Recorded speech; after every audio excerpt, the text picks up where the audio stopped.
Kemenangan hari ini dimulai dari sekarang. Selamat mendengar di siaran Nutrisi Rohani.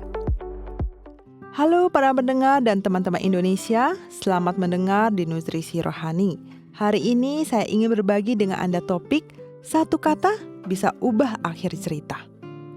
Ada sebuah film berjudul Tidak Peduli Seberapa Besar Ibu Membenciku, yang merupakan memoir dari seorang blogger, kartunis, dan novelis terkenal Jepang bernama Taiji Utagawa. Film ini mengenang perjalanan traumatisnya selama masa kecilnya yang sulit. Ketika ia merindukan cinta ibunya tetapi tidak bisa mendapatkannya. Film ini menggambarkan seorang ibu yang tidak bahagia dan sering menyebut anaknya seperti babi dalam kehidupan sehari-hari. Ini memberikan trauma baik fisik dan psikologis pada anaknya. Dia melampiaskan ketidakbahagiaannya kepada anak yang tidak bersalah itu, menyebabkan dia menanggung siksaan yang tak terbayangkan. Namun, yang mengharukan adalah kekuatan yang muncul dalam kehidupan anak ini untuk menyelamatkannya. Ternyata ada seorang nenek baik hati yang tidak memiliki hubungan darah dan menemaninya melewati masa kecilnya yang sulit ini. Nenek memahami bahwa anak ini seringkali diejek bahkan tidak disukai oleh ibunya karena ukuran fisiknya ataupun karena rupanya. Nenek ini mengatakan kepadanya, "Kamu bukanlah babi," dan memintanya mengulangi kalimat ini berulang kali. Ini menjadi kekuatan jiwanya dan membantu dia untuk mengubah hidupnya. Kisah lain terjadi 2 bulan setelah kejadian gempa dan Tohoku tsunami di Jepang di tahun 2011.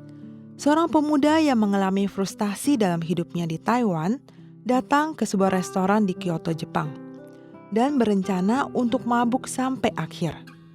Restoran kebetulan sudah penuh saat itu, dan hanya kursi di depan yang tersisa.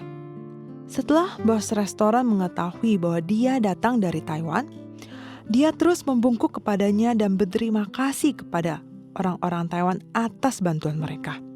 Tiba-tiba, semua pelanggan di toko tersebut berdiri dan mengucapkan terima kasih satu demi satu kepada pemuda tersebut. Setelah keluar dari toko, hidupnya pun mulai berbalik. Dia mendapat keberuntungan selama perjalanan dia di Jepang, bahkan sampai dia kembali ke Taiwan. Hidupnya berjalan lancar. Ketika dia mengingat kembali pengalaman ini, dia merasa bahwa pemiliknya seperti malaikat dalam hidupnya. Teman-teman terkasih, pernahkah kamu melihat kekuatan kata-kata? Baik itu seorang anak yang penuh dengan trauma masa kecil atau seorang pemuda yang frustasi dan mabuk. Kata-kata hangat dan tegas orang lain bisa menyalakan api harapan dan bahkan mengubah hidup seseorang masuk ke dalam kelimpahan. Ada juga tokoh seperti di dalam Alkitab bernama Petrus, murid tertua Yesus. Awalnya dia bernama Simon.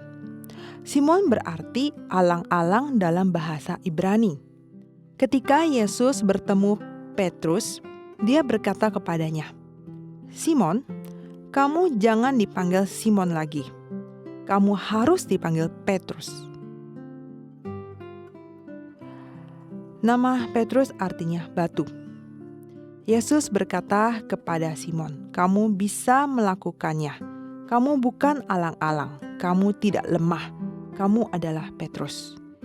Kamu adalah batu yang kuat dan stabil." Akhirnya, kata-kata Yesus membuat pribadi Petrus menjadi pribadi yang berani dan membuatnya menjadi salah satu murid Yesus yang terhebat. Teman-teman terkasih, kata-kata baik mampu mengubah hidup seseorang. Ketika Anda mengucapkan kata-kata baik, Anda mewujudkan masa depan yang cemerlang. Seperti yang Yesus katakan kepada Petrus, "Kamu adalah batu." Petrus benar-benar menjadi batu, kuat tak tergoyahkan imannya.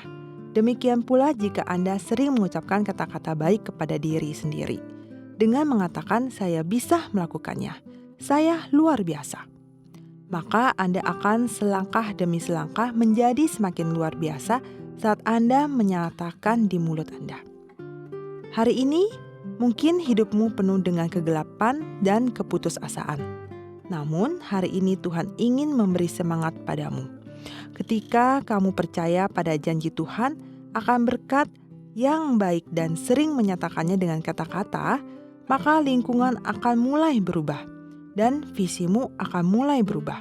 Sikapmu akan semakin membaik hingga suatu saat kamu benar-benar bisa menjalani hidup berkelimpahan yang Tuhan sediakan untukmu. Perkataan yang menyenangkan adalah seperti sarang madu, manis bagi hati dan obat bagi tulang-tulang. Amsal 16 ayat 24. Setiap episode 5 menit, mari mengisi kembali energi positif untuk diri sendiri. Nutrisi Rohani adalah acara yang dibuat oleh Gereja Kristen Brand of Life Sakhaina Taiwan yang disiarkan setiap minggu di saluran YouTube versi Indonesia. Disiarkan kepada Anda yang sibuk dalam kehidupan sehari-hari supaya bisa mendapatkan dukungan spiritual untuk pulihkan semangat Anda. Anda juga bisa berbagi saluran YouTube kepada teman dan keluarga Anda, sehingga mereka juga bisa mendengarkannya. Untuk mendengar lebih banyak topik-topik yang menarik, silakan cari Nutrisi Rohani di saluran YouTube. Dan Anda juga dapat meninggalkan pesan kepada kami di bagian komentar, sehingga kami bisa saling berdiskusi dan memberi dukungan dan kekuatan positif. Kalau Anda merasa video ini bermanfaat buat Anda, jangan lupa klik like dan tekan tombol lonceng untuk subscribe acara ini. Terima kasih dan sampai jumpa.